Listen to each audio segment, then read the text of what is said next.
Hello friends, welcome to our channel be nice for better life. आज के video में हम देखने वाले हैं 800 प्लस जीके सीरीज का पार्ट 14। आज का ये प्रश्न 50 प्रश्न काफ़ी अच्छे लेवल के हैं और मज़ेदार होने वाले हैं। तो आप सेशन को अंत तक देखेंगे और अपनी राय हमें कमेंट बॉक्स में लिखेंगे। तो देर न करते हुए चलिए देखते हैं आज का अपना पहला प्रश्न क्या कहता है। हमारा पहला प्रश्न कहता है, भूमध्य सागरीय जलवायु किस फसल की कृषि के लिए सर्वाधिक उपयुक्त है? भूमध्य सागरीय जलवायु किस फसल की कृषि के लिए काफी उपयुक्त है? इसका उत्तर होगा गेहूं। गेहूं की फसल के लिए भूमध्य सागरीय जलवायु बहुत उपयुक्त होती है। अगला प्रश्न है, उत्तरी ध्रुव की खोज किसने की थी? उत्तरी ध्रुव की खोज किसने की थी? तो रॉबर्ट पियरी ने उत्तरी ध्रुव की खोज की थी। इसका उत्तर होगा रॉबर्ट पियरी। अगला प्रश्न है, राजस्थान की सीमा किस पड़ोसी राज्य से सबसे कम मिलती है? राजस्थान की सीमा किस अपने पड़ोसी राज्यों से सबसे कम लगती है? तो पंजाब से सबसे कम सीमा साझा करती है। अगला प्रश्न है, कौन नियमित अथवा ग्रहीय पवन है? नियमित अथवा ग्रहीय पवनें कौन है? तो ये उत्तर होगा व्यापारिक पवनें, ट्रेड विंड। ट्रेड विंड जो है सो नियमित अथवा ग्रहीय पवनें होती हैं। आपको छोटा सा ब्रीफ में बता दूं कि व्यापारिक पवनें क्या होती हैं। तो ऐसी पवनें जो दक्षिण अक्षांश के क्षेत्रों अर्थात उपोष्ण उच्च वायुदाब कटिबंधों से भूमध्य रेखीय निम्न वायुदाब कटिबंध की ओर दोनों गोलार्धों में वर्ष भर निरंतर प्रवाहित होने वाली पवन को ट्रेड विंड कहते हैं। तो ये नियमित और अथवा ग्रहीय पवनें। अगला प्रश्न है, माही नदी घाटी परियोजना का फैलाव किस क्षेत्र में है? माही नदी घाटी परियोजना का फैलाव किस क्षेत्र में है? उत्तर होगा राजस्थान व गुजरात के क्षेत्रों में।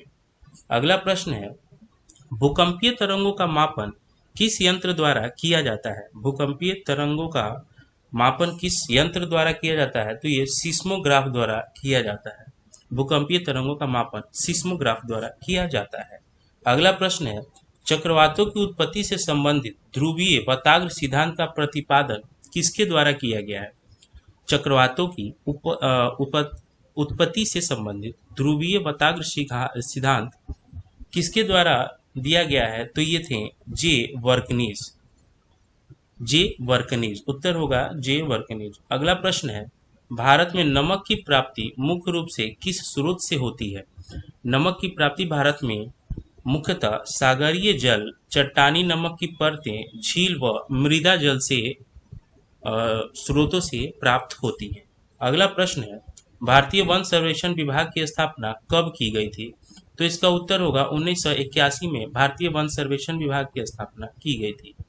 अगला प्रश्न है, संप्राय मैदानों का निर्माण नदी की किस अवस्था से होता है? संप्राय मैदानों का निर्माण नदी की वृद्धावस्था से होता है। इसका उत्तर होगा वृद्धा अवस्था। अगला प्रश्न है, सौर पृष्ठ पर लगभग कितना तापमान होता है? सौर पृष्ठ पर लगभग कितना तापमान होता है? तो 6000 डिग्री सेल्सियस सौर पृष्ठ पर तापमान होता है, लगभग 6000 डिग्री सेल्सियस। अगला प्रश्न है, कहाँ का ऊंट भारत भर में प्रसिद्ध है? कहाँ का ऊंट भारत भर में प्रसिद्ध है? तो ये नाचना जो कि राजस्थान में है, वहाँ का ऊंट भारत भर में प्रसिद्ध होता है। अगला प्रश्न है, व्यापारिक रूप से मत्स्य पालन का व्यवसाय किस नाम से जाना जाता है? व्यापारिक रूप से मत्स्य पालन का व्यवसाय किस नाम से जाना जाता है? उत्तर होगा पीसी कल्चर। उत्तर होगा पीसी कल्चर। हमारा अगला प्रश्न है, मैरीकल्चर में किसका उत्पादन किया जाता है? मैरीकल्चर में किसका उत्पादन किया जाता है? तो उत्तर होगा समुद्री जीव का उत्पादन मैरीकल्चर के अंतर्गत किया जाता है। अगला प्रश्न है, सैलीबीज सागर कहाँ है? सैलीबीज सागर कहाँ स्थित है? तो ये आर्कटिक महासागर में स्थित है सैलीबीज सागर। अगला प्रश्न है, जानवरों, वनस्पतियों एवं सूक्ष्म जीवों के अवशेष किस प्रकार की चट्टानों में पाए जाते हैं? जानवरों, वनस्पतियों एवं सूक्ष्म जीवों के अवशेष किस प्रकार की चट्टान में पाए जाते हैं? तो ये अवसादी चट्टानों में पाए जाते हैं। इसका उत्तर होगा अवसादी चट्टानें। अगला प्रश्न है, कौन सा बादल अत्यधिक तीव्र वर्षा के लिए उत्तरदायी होता है? अत्यधिक तीव्र वर्षा के लिए कौन सा बादल उत्तरदायी होता है? तो ये स्तरी मेघ। स्तरी मेघ जो है सो तीव्र वर्षा के लिए उत्तरदायी होता है। अगला प्रश्न है, दीर्घ रेडियो तरंगे पृथ्वी की किस सतह से परावर्तित होती हैं?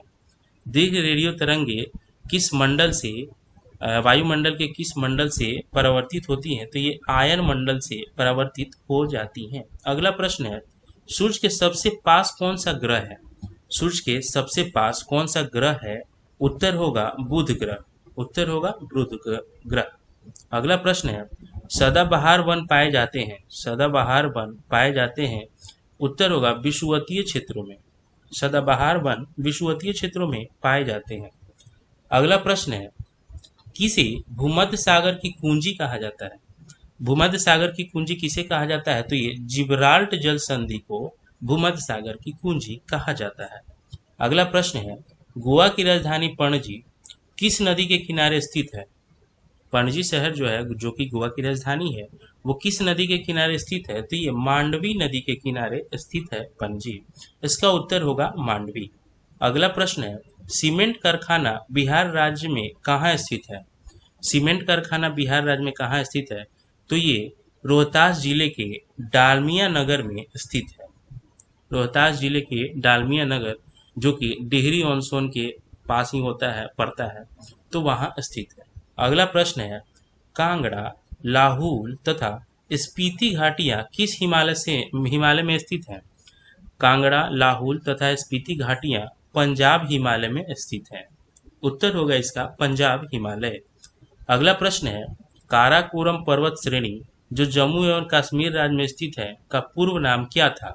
इसके पूर्व नाम पूछ रहा है काराकोरम पर्वत श्रेणी का, जो कि जम्मू और कश्मीर में स्थित है। इसका उत्तर होगा कृष्णागिरी। इसका पूर्व का नाम कृष्णागिरी था। अगला प्रश्न है, किसी स्थान पर ताप, वर्षा तथा हवा के दबाव की किसी निश्चित समय पर दशा को क्या कहते हैं? किसी निश्चित समय की दशा को क्या कहते हैं? तो उसे मौसम कहते हैं। इसका उत्तर होगा मौसम। अगला प्रश्न है, ग्लोब पर कुल अक्षांश रेखाओं की संख्या कितनी है? ग्लोब पर कुल अक्षांश रेखाओं की संख्या है 181। कुल अक्षांश रेखाओं की संख्या है 181। अगला प्रश्न है, हमारी पृथ्वी कितने देशांतरों में बटी हुई है? हमारी पृथ्वी जो है सो कितने देशांतरों में बटी है? तो ये उत्तर होगा 360। 360 देशांतरों में बटी हुई है। अगला प्रश्न है, सौर मंडल का कौन सा ग्रह लगभग पृथ्वी में बराबर है? सौर मंडल का कौन सा ग्रह, यहाँ पे दोस्तों ग्रह होगा, ग्रह हो गया, टाइपिंग मिस्टेक थोड़ा हो गया है। तो सौर मंडल का कौन सा ग्रह लगभग पृथ्वी के बराबर है? तो वो ग्रह है शुक्र ग्रह। अगला प्रश्न है, कौन मानव की द्वितीय क्रिया है? मानव की द्वितीय क्रिया है उद्योग धंधे। मानव की द्वितीय क्रिया जो है सो उद्योग धंधे है। अगला प्रश्न है, रिफ्ट घाटी झीलों का निर्माण किस प्रक्रम द्वारा होता है?